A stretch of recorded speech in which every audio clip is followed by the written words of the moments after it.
About to go down in there.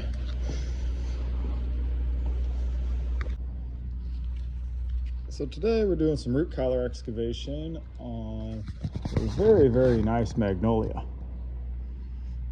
It's a beautiful tree, has a severe case of soft scale, and it's been in this courtyard for a very long time. You can see my finger. And this odd contraption is our soil containment system using air tarps and ropes and filter fabric and wood stakes. Very effective though. So as we're doing this root collar excavation, all this soil that would normally be blasted 30 feet away, getting all over the windows, making a giant mess here, stays where it should.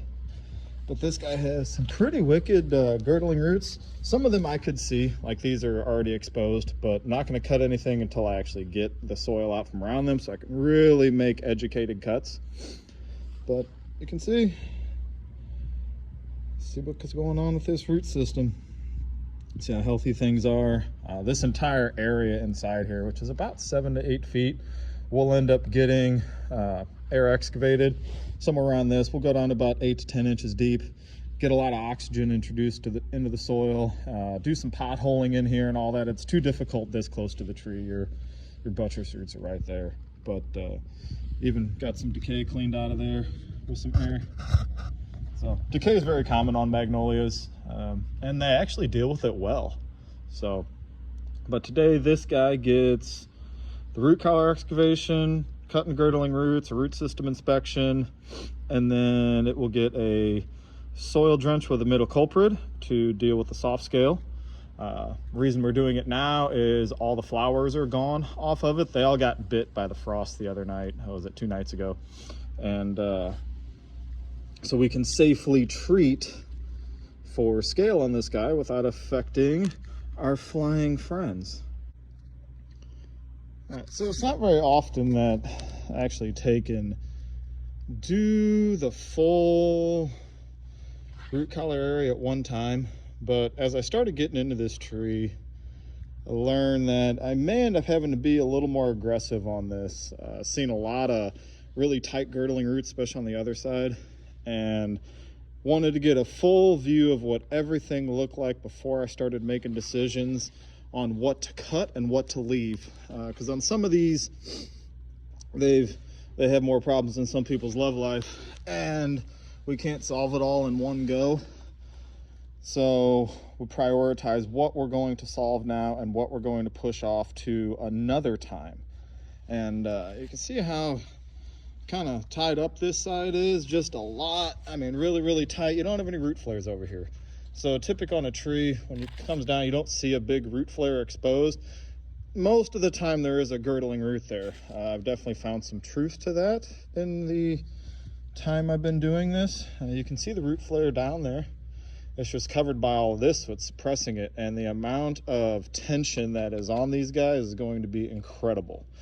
You can see one that I cut already earlier from that side, not grafted together or anything, just a lot of pressure, and that's reducing the water and nutrient uptake on this guy. So I'm not going to film during the process. I don't have a tripod in my little child fort here, but I'm gonna go ahead and get in here, get some of these guys cut. I have a good feeling about going. I'm gonna clean every single bit of this up over here, and I might take a chisel. I don't know if any of this is grafted together. You got to be really careful on that. So on some of this, I may just end up taking a notch out of it. Other ones, I'm just going to remove completely, get them out of here, get it all pruned back where it belongs. But you kind of you get into it and you make the best decisions that you possibly can with the information you have available. But I don't like getting aggressive on cutting unless I have a full view of the entire root collar, because there's a weird magic number that I don't kind of want to exceed on cutting, because, well, this is how plants get nutrients. So we don't want to damage things more than necessary. It's not over the top uncommon to get a little bit of slowing growth directly following a root collar excavation, but then a little time after that, the things just absolutely take off. And that's what I anticipate with this guy. You can just kind of see, if you get up in there, how much is there. But I'll have this guy cleaned up in probably 15-20 minutes, at least to a point where I can see. A lot of times as you're cutting, you cut a little bit, do a little bit of air work, cut a little bit, do a little bit of air work, because you don't want to get too nasty on these roots with the air knife. If you're super aggressive with it, you can peel the bark off of them. Haven't done that on this one, but you can tell we're getting, it smells beautiful in here. It smells like a magnolia tree. So real quick, just made a couple quick cuts just to relieve the roots so I can start working this stuff back. But you can see, yes, the blade width on the Sawzall is a little bit of that, but that's about 3 times the width of the blade. So we relieved quite a bit of tension on that. Not everything's cut yet, but I thought that was really cool. Some of these trees, man, you make your cut, you don't get all the way through, and then things pop up a 1/2 inch. And there's an audible pop whenever those things go. So you know you did something right. This guy, that was one, that's about 3 blade widths as well. Decent amount of tension. That one runs over this root flare right there. And then looks like it originates right here potentially. It's either that or maybe it's grafted together. That's what I mean by I'll get in there and get a little more detailed on that in the future. Typically I use a Sawzall with a carbide blade for a lot of the cutting, that and then some loppers, some hand pruners, just depending on what I got to do. I don't use hand saws when doing root collar excavations. And the reason why is the hand saws, well, sharpening them is no fun. And the blades are really expensive to replace. So for pruning in the tree, yes, I do love a hand saw. But for this type of work, there's way too much dirt involved, and your blades, they won't last. Versus one of these carbide blades, I think they're like 10 bucks a piece or whatever. This looks like some Amazon special that I'm trying. But, 10 bucks, you can cut on it for about a day or so, maybe a little longer. No sharpening, no nothing. You never use a chainsaw on something like this. That also will not last on an edge. And just one of the things, Sawzall is not the tool for everything, but in this specific case, for root collar excavations, it is the jam. So getting in a little more on this side, I'll address that later.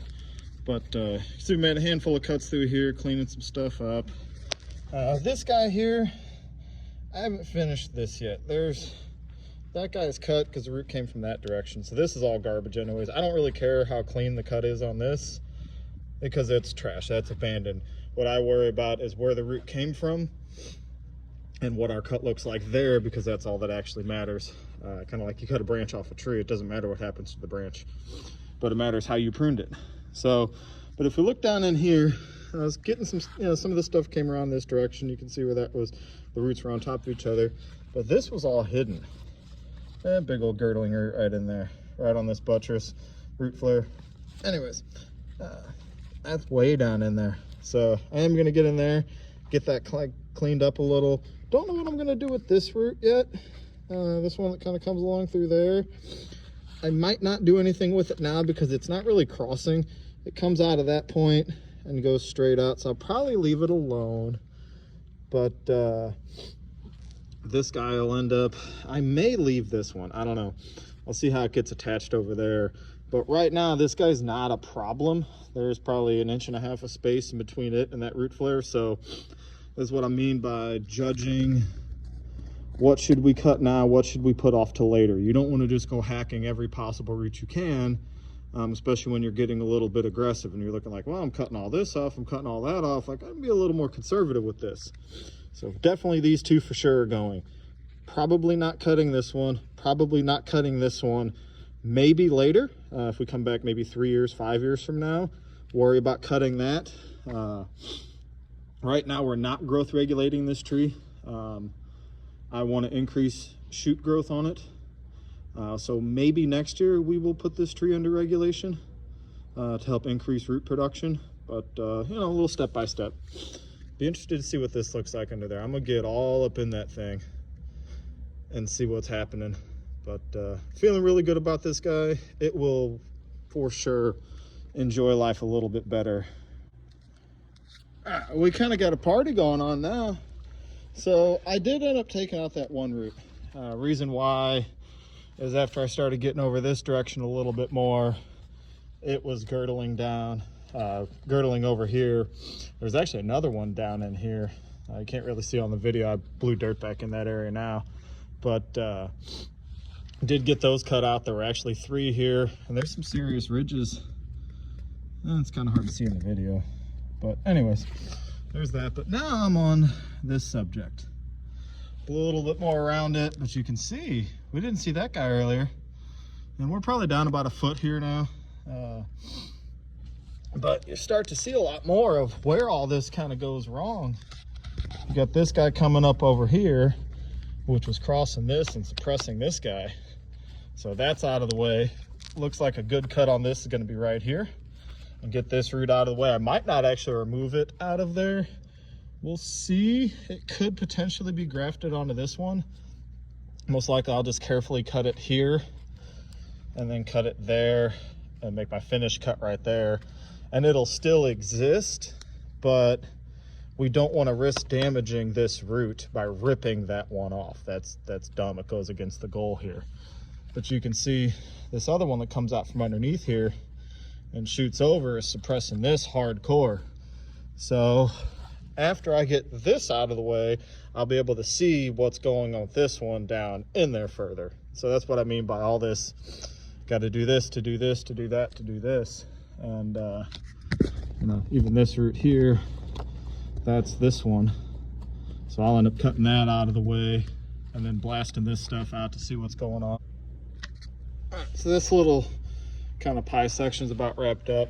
Get that guy cut out of there. This guy's still nice and solid, but we got it pruned off on this side. Didn't damage anything on that. Got this guy cut out of here. You can see how deformed that root is. So that guy's going to be super happy now.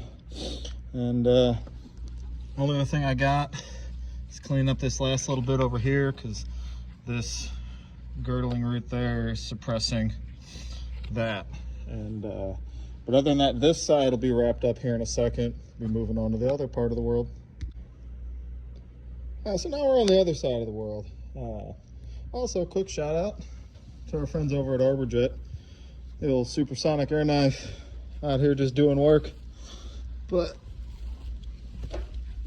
what I did is I cleaned all that up, and I cleaned it up as much as I could, and I just got done blasting out some more soil so we could see what's going on.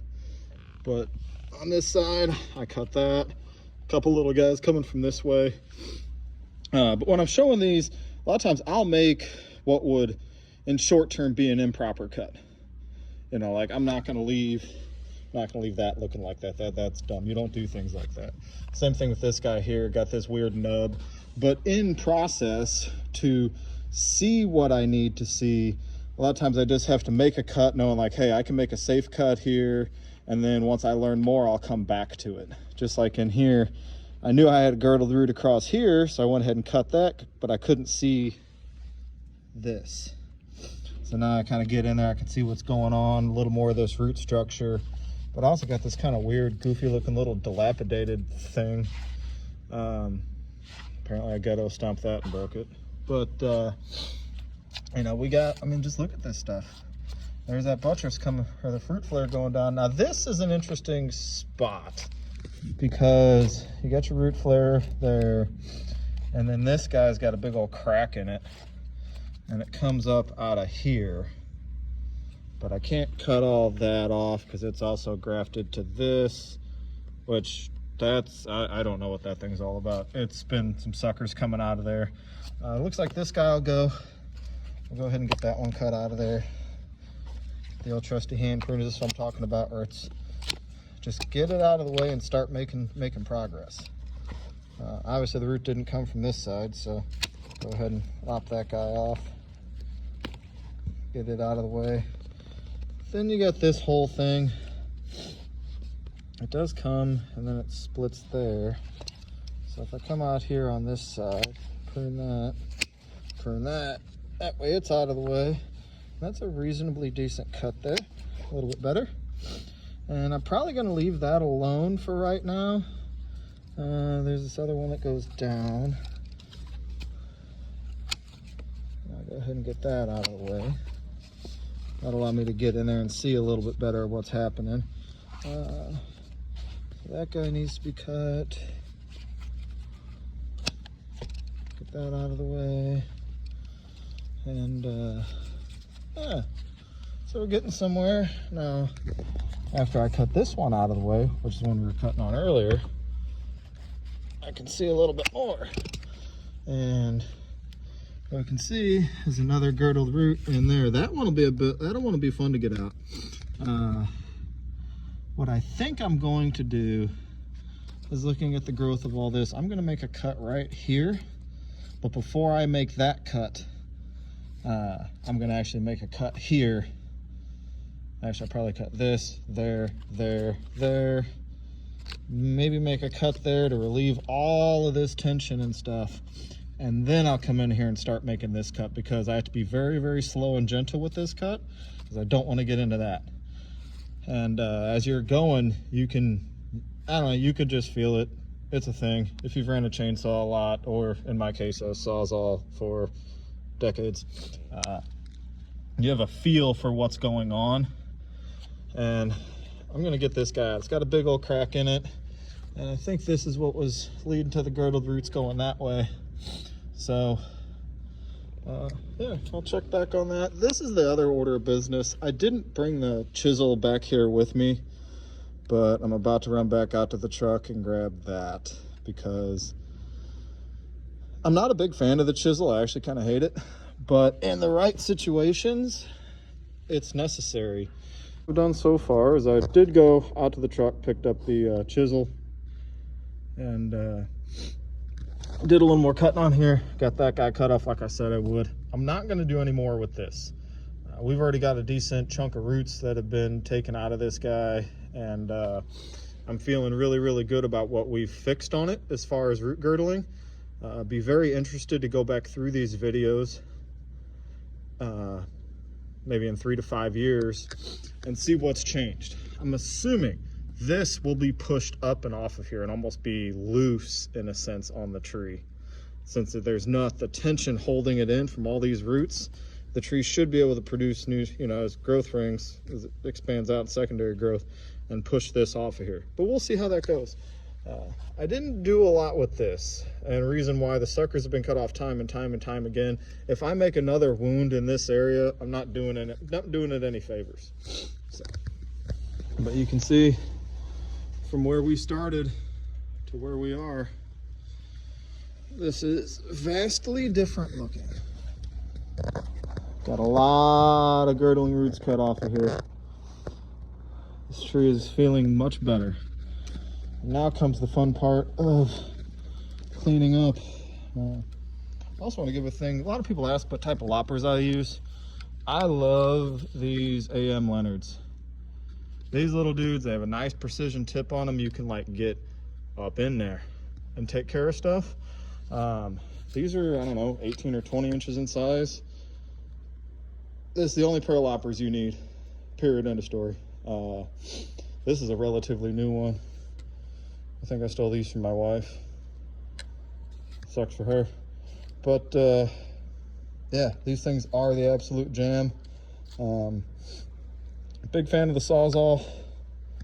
What I like to use on there for a lot of the cutting, it is a slightly aggressive, but when you're playing in the dirt, you got to play a little, it's a little different ball game. But these 3 tooth per inch blades, I have found to be the best.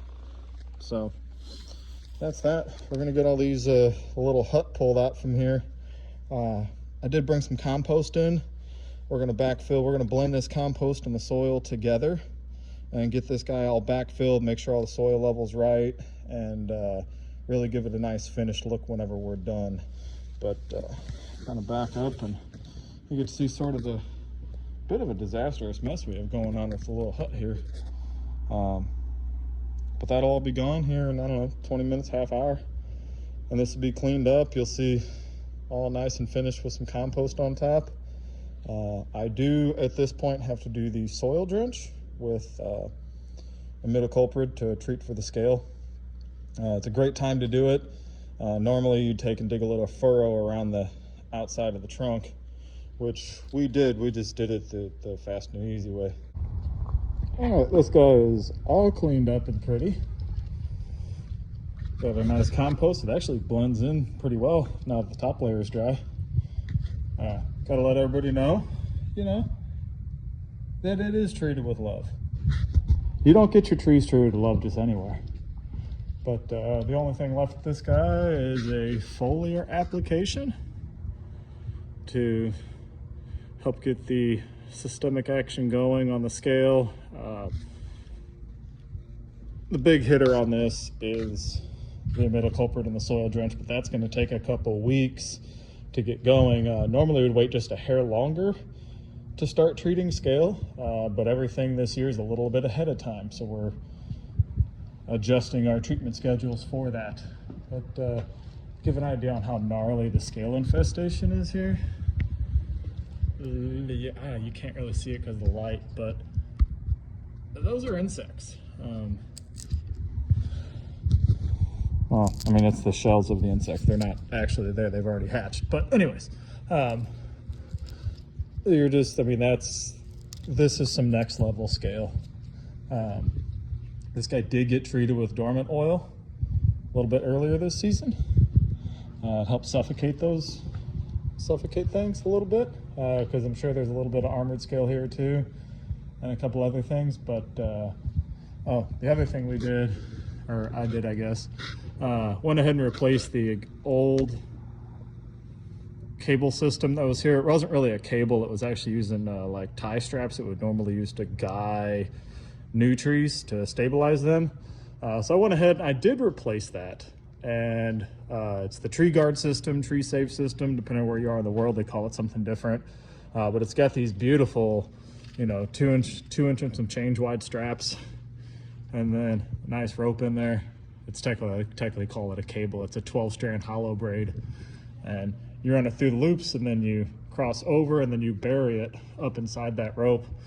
There's a tiny, you can kind of see it. I'll pick up on this branch just a little bit.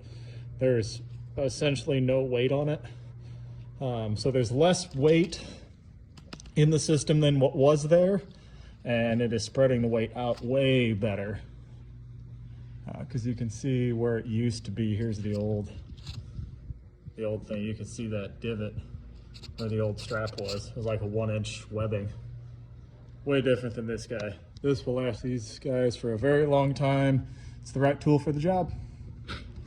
So that is it on this guy. Just got a little foliar up to knock out, get that systemic action working, and we're done.